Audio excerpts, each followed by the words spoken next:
Hello, welcome back to the Speaking of Tea podcast, where you listen to me nerd out about tea, read you poetry, and try to describe my university degree.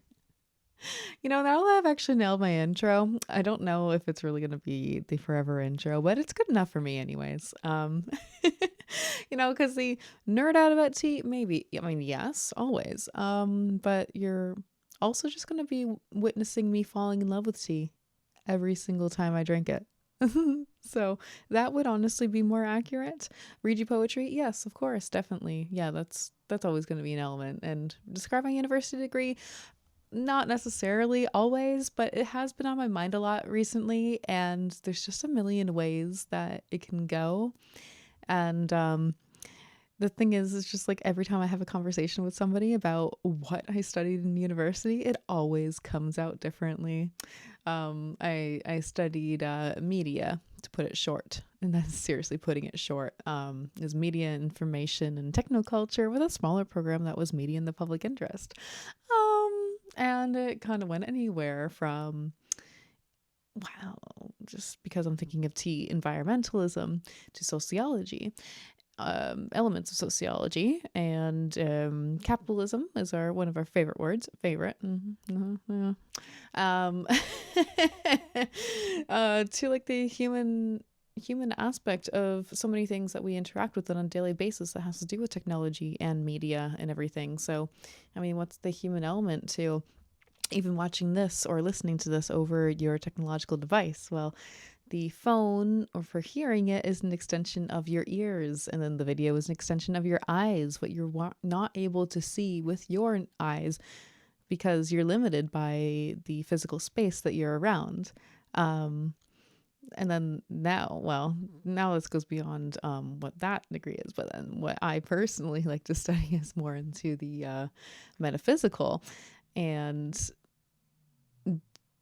are we really just located in this space where we, being you or I, currently am or are in any moment, space, and time? Right? Like,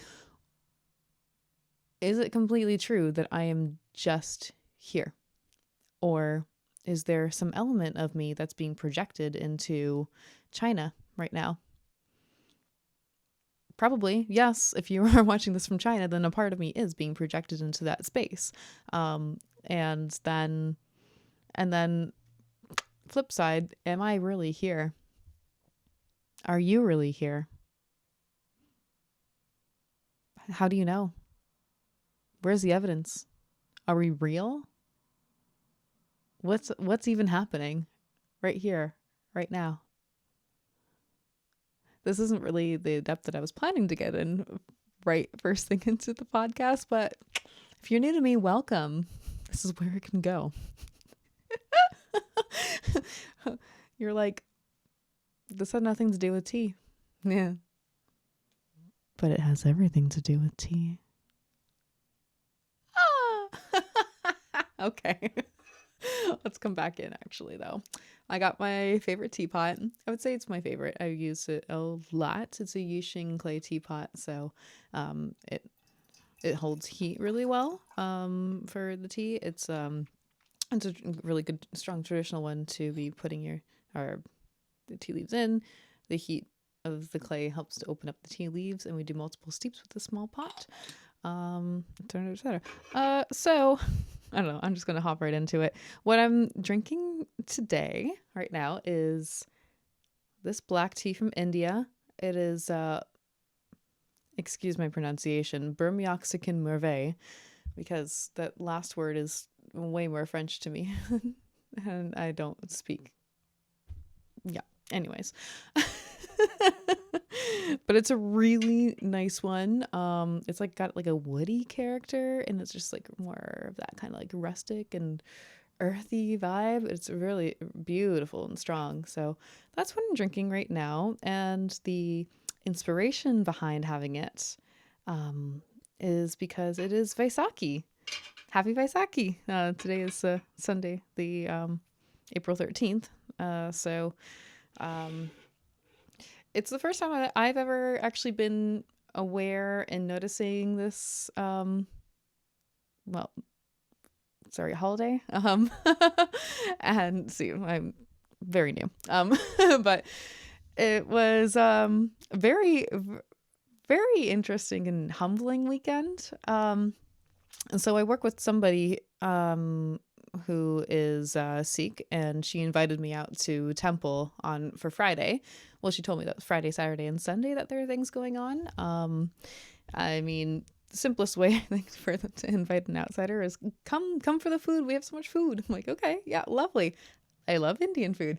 I'm like, I would like to go to temple too and like experience it and see. Of course, it's like all in Punjabi and I don't speak it or understand it whatsoever. But I'm not really one to have to hear and know and understand all of the words to get something out of it. I mean, for one, like I am a musician, and so I work by feel, like let's say, so for like 3 days straight, there's somebody who is like reading the holy text. And so that's like, then people are going on like hour-long shifts to read out of the book. And I mean, when I did go into the temple on Friday and just to sit in there and experience, oh my gosh, the carpet, the floor, it's such a beautiful thick carpet and is so comfy. Oh my gosh. I would walk on that every day. I loved it. Well, I mean, especially post broken foot, like it is like the nicest thing to step on other than moss. Oh, yeah. And just being in there and having the space to meditate, because meditation has been on my mind a lot more recently, and I've been more mindful in my practice of it, which has been fantastic. But then to be in a temple, a set holy space that is meant for quiet and prayer, and even to have other people around you is always really nice when you're doing meditation, when you're doing any kind of activity that needs you to focus in a little bit more. Like even if you're doing sports, like there is value in having your team with you, because you perform better when you are working with people and you have that kind of a common goal together. I don't know. That's my view. Anyways, not that I've been much of a team sport person. I don't know. When it comes to competition, I'm not competitive. When it comes in that way, anyways. But if I'm beating you at pool, yeah, I'm competitive. I don't know. Anyways, just being in the space was really beautiful. And then for them to be so like offering food so much was also very lovely.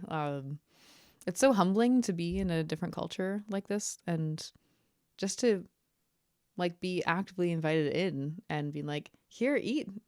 And I'm like, okay, thank you so much. And I'm like, well, I'm shy because I'm not really a part of it, but they're inviting me in. But then I'm like, if I don't go in with a friend, then I'm like a little shy too, because I'm like, well, I don't know who to talk to. But I'm like eager to have a conversation with somebody because I want to learn more about what's going on. I can't say I learned very much in depth. But I was able to feel the culture and what they do, and that is to invite people in and to share food. And even if that's like the most basic of what they're doing, I mean, that's not even a basic thing. Who's, how many, there's a lot of food banks and sharing food systems and stuff, but for like a whole religion and culture to be all about sharing food like that, it's very different from, let's say, my own. More coming from a British background, essentially. On the other hand, I mean, being part of the vegan culture has been really lovely. That has been a space where, well, we have potlucks every month here in Port Alberni, and that's also probably a rare thing. I don't know how many places do vegan potlucks, but it's such a really nice way that we that people are brought together. I don't know, say we, but I mean, yeah, I'm part of our local community, so I can say we. But I mean, and when stumble over that, I'm meaning that I'm giving credit to Sarah Williams, who has been conducting. Okay, I'm just gonna say whatever is combined, whatever. Conducting these potluck gatherings, and she's just doing so amazing, and really has that leadership skill and that force of will to bring people together and continuously make it a thing, which has just been fantastic. So that element of food sharing has been at least a once a month thing that I look forward to. But anyways, I just started brewing the tea, so I'll probably get back to this conversation. I'm going to have quite a few things to say about the Vaisakhi days and what it's all felt like. But definitely humbling is a word that I can use. Yeah. Oh, wow. I don't drink Indian tea just as often as I do, like, especially, I mean, Chinese tea is what I drink the most, I would say, because of poor. But then there's Taiwanese and then there's Japanese and stuff. But like, look at that. Look at the color. That's like my first steep of this tea. The color coming from Indian black tea is just unmatched. Like, there is just this richness. I have to say richness. Like, I can't come up with another word that really describes, like, oh my gosh. Oh, I'm going to drink that. I'm going to drink that. And as I pour and prepare a cup for myself, I invite you also. I should do this right in the beginning, but hey, when I have whatever to talk about. Anyways, I invite you to also make yourself a cup of tea. And if you're doing gong fu cha, fantastic. Have your first steep with me. And let's just enjoy a moment of silence and sip.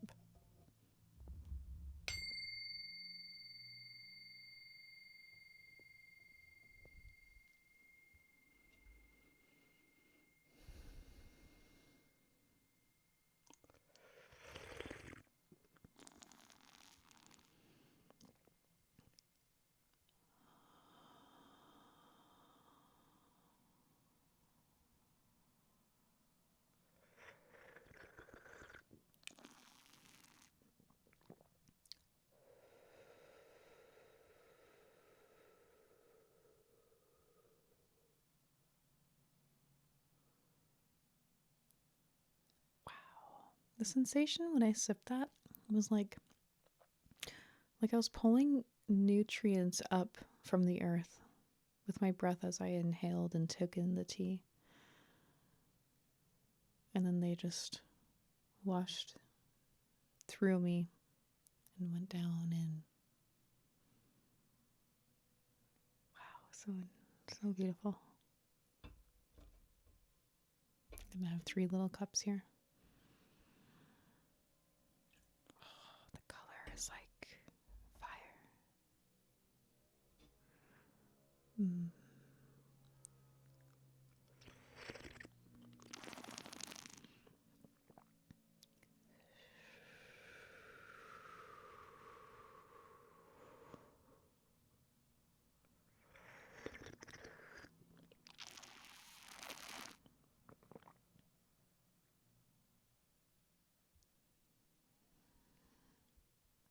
It's like I draw the nutrients up into my mouth and then the medicine goes back down to the earth, which is through my body, but eventually it goes all the way through the body and back into the earth, doesn't it? I like infinite loop of ecosystem.